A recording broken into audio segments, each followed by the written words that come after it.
My people, we are back in our classroom, and I'm joined by the dynamic duo of Lauren Vargas and Rashaida Melvin. That's right, you heard it, Rashaida.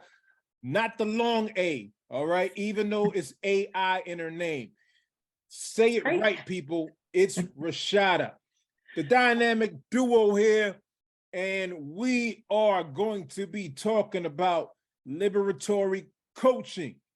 What is that? You'll find out momentarily. But first, welcome to our classroom. Excited to have you with us and to hear a little bit about your educational journey and the work that you are currently engaged in. So why don't we go ahead and start there? All right. Well, first of all, thank you for just uplifting the correct pronunciation of my name. I appreciate that. I'm Rashaida Melvin, and you know what? I've had a love for learning since an early age. I was that child who brought everything home from school and taught all of my stuffed animals in my room after school. So I just always had a love for learning. And I would say in high school, that was when I was really aware of the disparities in education, just because I went to a diverse school. And once I started in the like the honors and the AP classes, who I was seeing in those classrooms was not who I was seeing in the cafeteria.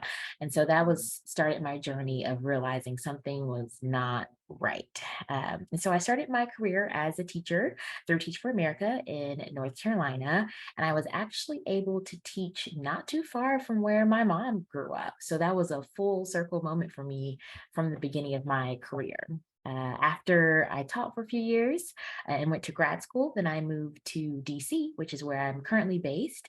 And I became an assistant principal, and I started working at a charter school in DC. And then at the same time, I became a part-time virtual instructional coach, which is actually where I met Lauren.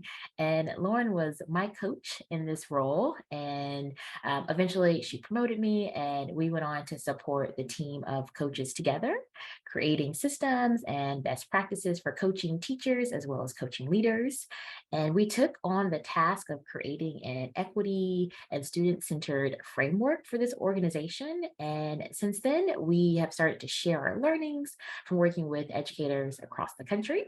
Now I work as a national nonprofit, as a program director, where I get to coach and support both teachers as well as internal staff on implementing an entrepreneurship curriculum to high school students. That's great. That's great. Thank you, Rashaida. Lauren? Thanks. Well, again, thanks so much for having us. We're so glad to be here. My background is I come from a family of educators in different capacity. My mom was an educator in a number of different roles, but really a big advocate in my education.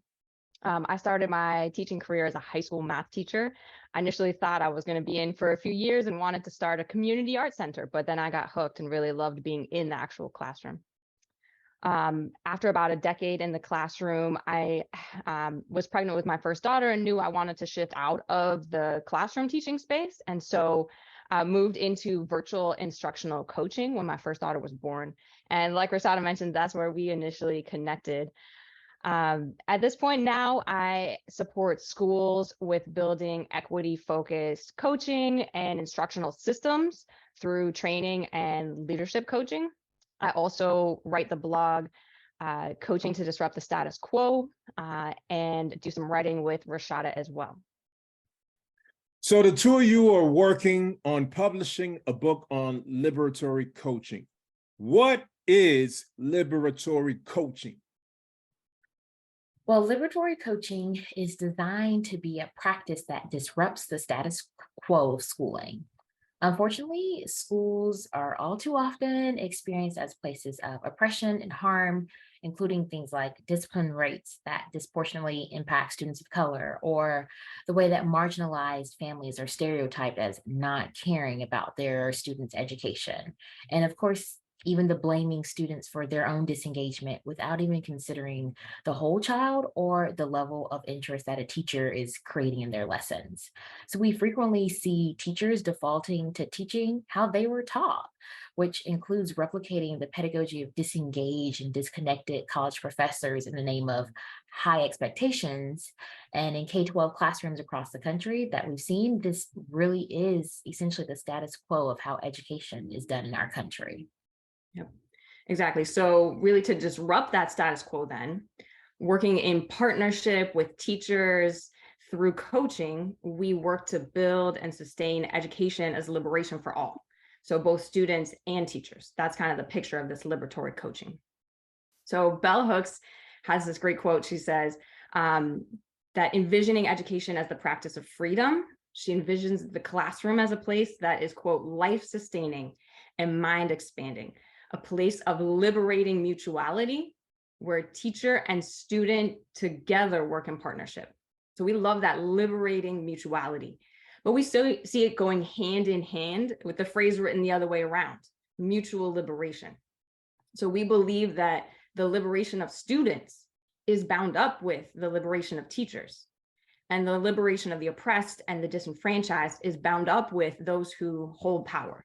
And so we really see this come out in action in the 6 liberatory coaching practices that we write about. All right, so can you provide us with an overview of liberatory coaching? I understand that there are 6 strands that you focus on, and I know we don't have time to get into all of it, but it'll be helpful if you would offer us an overview, and then afterwards, perhaps we could get into at least one of the strands. Okay, yeah, absolutely. So just wanted to add one quick note on why we approach this work from a coaching lens specifically. So we've seen teachers move new learning into practice quickly through coaching. And we also know the research on teacher retention and implementation of information when they learn it through a professional development session. And most of what a teacher learns in a PD hardly ever makes it to their classroom. So rather than just having a one-shot PD on equity, instead, coaching with an equity lens supports teachers through individualized support and accountability to move to actually doing something different in their classrooms. And we really believe that it's in that one-on-one relationship and support of coaching that helps teachers move this work from theory into action. Awesome. Thanks, Rashaida. So before we go further, just to clarify, is when you're talking about coaching, is the idea that the coaches are supporting and building up instructional leaders, or is it, external coaches who are continuously working alongside the teachers, or is it both? Both. Yeah, we believe a coach is able to be an external coach coming in or an internal coach who's in the midst of the school community. Wonderful. Thank you. Yeah. So to dig into those 6 liberatory practices, maybe we can ping pong back and forth here, Rashaida, but I'll start with the first one.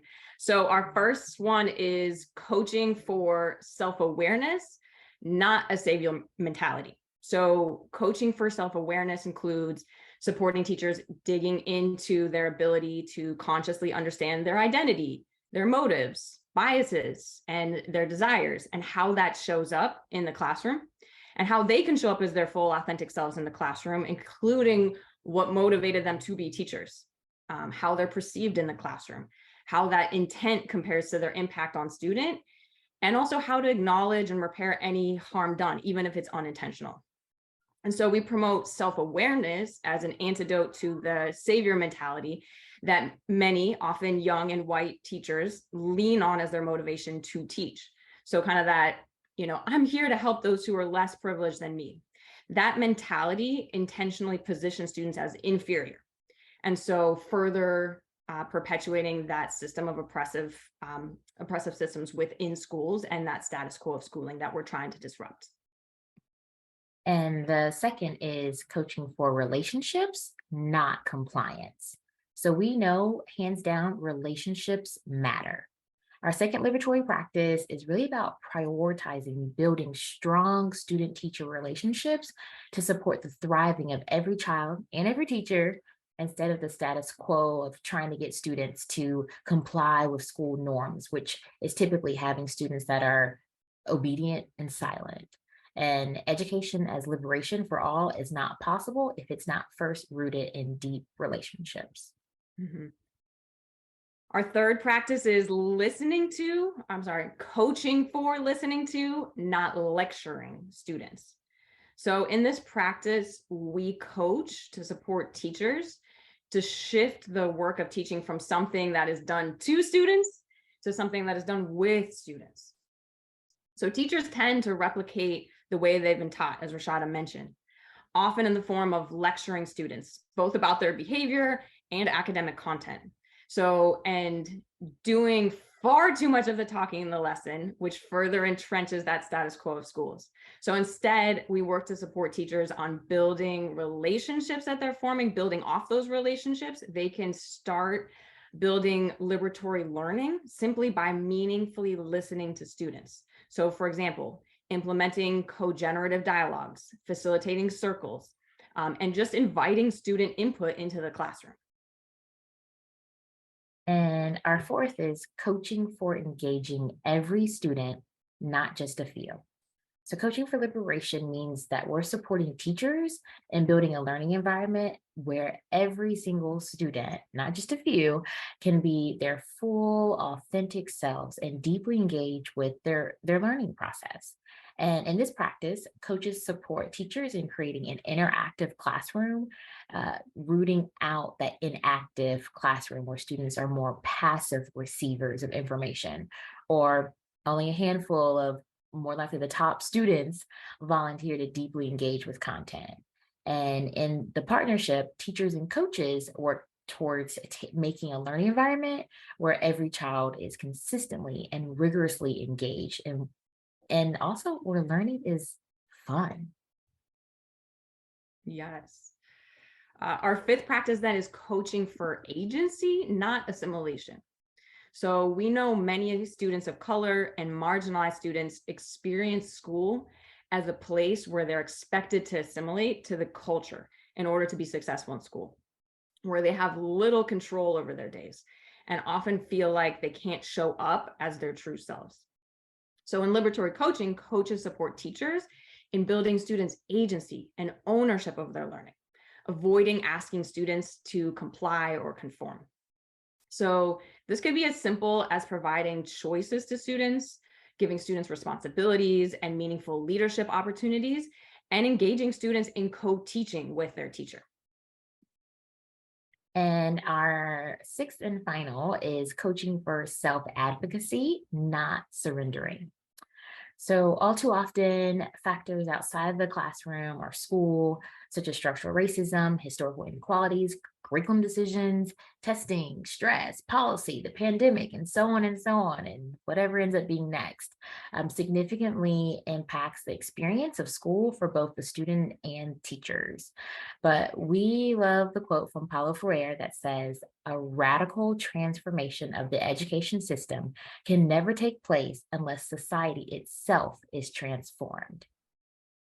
Coaching to support teachers in growing their self-advocacy in the field, both at their schools and in their greater social context, involves supporting teachers' social justice engagement, growing their critical consciousness, and even setting healthy boundaries with work. Those are 6 great paths that you offer for liberatory coaching. I would love to get into them all. We don't have the time. So can we do a deep dive into one of the 6 liberatory practices? And why don't we focus on coaching for relationships, not compliance? What would this look like in the classroom? And when I'm thinking about this, it brings me back to an interview we had several episodes ago with Stacy Seward, and we were talking about the school to the prison pipeline, really like birth to prison, but just the impact of some of the practices that are implemented in schools that reinforce this notion of essentially ushering kids into the prison complex, right? The industrial prison complex. And so Let's talk about this. Let's do a deep dive on this particular path, coaching for relationships, not compliance. Tell me about that. Great. I don't know if I'm supposed to have favorites, but this is probably one of my favorite of the practices, coaching for relationships, not compliance. And we find it really helpful just to tell a story of how we've seen this play out in the classroom and in a coaching partnership. So one of our coaching colleagues was working with a new teacher. Just for the sake of the story, we'll call her Miss Meyer, the teacher. And they were working around her classroom management, which we prefer to call building class community for a number of reasons. But the coach supported the teacher in trying a whole range of strategies that new teachers often use. So giving clear directions, having routines for how students enter and transition into the classroom, even praising students when they were on task and making sure to redirect those who were off task. But even though this teacher was faithfully implementing everything her coach was suggesting, it just fell flat. And her class continued to be a place that was fairly chaotic and where really little learning was happening. And so after some sessions together, the coach realized that Miss Meyer had very little connection to her students, really didn't know her students. And so her efforts to do these different strategies ended up being about student compliance and just ended up being about controlling students in her classroom. And so once her coach shifted the focus of the coaching partnership to help this teacher learn how to build relationships with students, which is a set of skills that teachers can learn. Things like just greeting students by the door, greeting them by name with a fist bump, asking students personal questions. How was your weekend? How'd the game go yesterday? And this seems obvious, but small things like smiling during class, she really started to see changes quickly. So those same strategies she was using, she was doing them, but doing in the context of relationships and connection with her students. And so this teacher saw her student engagement and her student learning shoot up. And the teacher also was so much less stressed. Ms. Myers, I love the end of the story. Ms. Myers actually even accidentally missed her last coaching meeting with her coach because she had gone to see one of her students' basketball games in an effort to build a connection with that student. The students notice those things, right? The students notice those things, and they also feel your presence, right? Yeah. Whether that's a positive presence or a negative presence, they're gonna feel that and they're gonna respond to it. Thank you for offering that example. Of course. Rashaida, I don't know if there's anything you want to add to this particular example or just what we're talking about as it relates to the notion of compliance. I would just say that this really is our favorite, mainly because everything that you do in a classroom is just rooted in building strong relationships with your students. Like, we know that students are more able to learn from someone that they feel comfortable with. And so why not invest in all the time needed to build those strong relationships so that you have actively engaged students in your classroom? Absolutely. All right. So in thinking about what you're working on and thinking about how you've been supporting teachers and school leaders and thinking about what you've been writing about, talk to us a little bit about your aspirations for this book that you want to publish and why you think it's important for the public to have. Yeah, I mean, these are 6 amazing liberatory practices.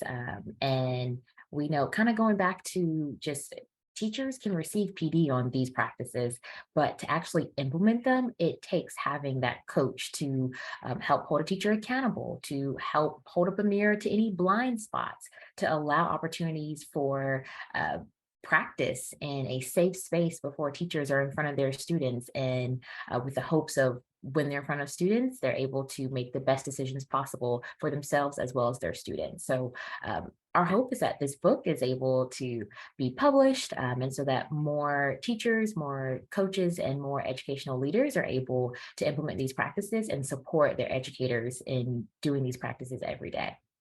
Absolutely. I would just add, none of our practices are anything new. They're all based in, years and years of research and things that folks in the field are currently saying, hey, let's make this happen. But the bridge is that we're not seeing it happen consistently in classrooms. So the knowledge is out there, the consistent and concerted action is not. So that's where we really want to bridge this work around how do we move towards schools being equitable places where every kid can thrive, not just being something teachers know about, but have the skill set to do. And that's where we would hope that our work, especially this book, would be able to bridge that for coaches. We are seeing coaching really soar in our country. There's a lot more coaching available for teachers, but it doesn't always center on these practices. So for example, in the story we told of Miss Meyer, if that coach had continued to just say, do these classroom management strategies and had not pivoted towards building relationships, we would have seen that teacher be far less successful, potentially burn out, or continue to harm students in her classroom. So by pivoting towards what's important and making sure that the framing of it is there first, we're going to see coaches be much more impactful for making classrooms where every kid can thrive. So is your target audience for the book coaches? Is it instructional leaders? Is it teachers? Is it all? I would say all of the above. We really are approaching it from a coaching lens, though. So first and foremost, instructional leaders and coaches. But because we get into each of these these 6 liberatory practices, it's very practical for teachers to use themselves. We really envision it being used together, though, in that coaching partnership. But teachers could certainly do a peer coaching partnership. Hey, let's grab this text and use it together to move forward in our own small cohort. That's wonderful. That's wonderful. All right. Talking about authors and authorship. Here we go. If you had the opportunity to have lunch with any author that are alive, who would it be and why? I would say Audre Lorde, just because representation is important to me and it matters, being that she's a Black queer female activist, and that's a powerful woman, and I admire her courage and bravery. As someone who tends to be rather shy, I've always said that my activism is more silent than it is loud, but Audre Lorde serves as a great example of making something as silent as the written word have as much power and a loud meaning. I just interviewed Kay O'Connor she's at Just Teach ELA. I literally just interviewed her last evening. She said the same person. Really? Same, Great Audre person. Lorde. and for similar reasons. Wow. Yeah, so y'all two got to connect. Absolutely. Yeah. Thank you for that. Lauren? You know, this is a hard question for me. So I'm going to try to give you just one, and I'm going to say it because I hope it will come true someday. My educational author hero is Soretta Hammonds. Rashaida can back you up on that. Yes. Just about every conversation about education, Soretta Hammonds is either an underlying influence to me or directly quoted. So I just appreciate her work so much. It's something I consistently use with school leaders and coaches and teachers themselves. But beyond that, just her presence in the education field is so positive and beautiful. So that's someone I'd love to have lunch with. Awesome. Great. So Soretta Hammond, if you're listening, lunch is on Lauren. Lunch is on me. Yes. Oh, that's great. Well, y'all are doing some awesome work, and we need folks who are there coaching people up, right? Bringing them up to the next level, helping them in their journey, just taking steps forward. And so I'm really elated that you are working on this publication for Liberatory Coaching. And as I stated, those 6 paths that you have laid out, very clear, very helpful. And while some of it, as you stated, it's not new, it's just, different way of communicating, right? Y'all are using your own touch, your own spin, your own words, your own experiences to bring this about. And some of the things that you describe are things that resonated with me, things that I would try to implement when I was in the classroom, things that I would encourage my teachers to implement, or things that I would see from them. And I'm like, awesome, keep that up. That's the way to start the day in the classroom. That's the way to welcome the children into the classroom. to help them feel like you care, you're a part of it, we're connecting. You know, you got your soft touch points and whatnot. So thank you for sharing that. Thank you for reminding us, and thank you for pushing this work forward. Thank you. So lastly, what is a message of encouragement that you want to offer the people? All right, so I have two quotes that I would like to share. One is Henry David Thoreau's, "Go confidently in the direction of your dreams, live the life you have imagined." And the second is something that my dad used to always say when I was growing up, because he was a track runner. And so he used to always say, hustle, hustle, hustle, and never give up. And so I really just want to encourage people to live your dreams. So many people hide behind what they really want out of life, and they're playing it small. So live large. And doing this type of work is hard. And there may be times when you need to take a pause, take a breather, work on your own mental health. That is perfectly okay. Don't feel bad about that. And at the same time, when you're ready to go back at it, just keep hustling and never give up. Thank you. Thank you. I have a poem inspired by Henry David Thoreau. I'd love to hear I'll have to dig it up from the archives. it. Not in my upcoming publication, but maybe in a future one. Okay. Lauren? I would add, as a word of encouragement, this quote from Cornelius Minor, where he says that understanding or knowing our students is not something we achieve. It's something we live continuously. So just that work of building relationships with students is not a one-shot time. It's not just the beginning of the year, it's something we live. But I would add that on this conversation of working towards liberation, especially in education, isn't something we achieve. It's not a one-shot thing that we can check off and be done with. It is something we live and continuously. And just add that word of encouragement that we're in it together. So we appreciate the space where we get to be together and really build with you in this time, connect with others in this space too. So it's something that we continue to live, but we do it together. That's right. Collaboration is key. That is. If folks want to collaborate with you, they want to follow you, they want to support your work, they want to learn more about it, they want to connect with you, where should they go? Yeah, for me, you can find me on LinkedIn. That's the best place to connect with me. Great. And you can actually connect with both of us potentially through this, but the best way to connect with me is through my blog, which you can find at my name, lauren-vargas.com. My blog is Coaching to Disrupt the Status Quo. I post there every week. Rashaida just wrote the latest post this week, so check that one out. And there you can also subscribe to my newsletter, which I call Towards Liberation Coaching Newsletter. It's just once a month in addition to connections to that month's blog post. It has a lot of great resources for educational leaders and coaches.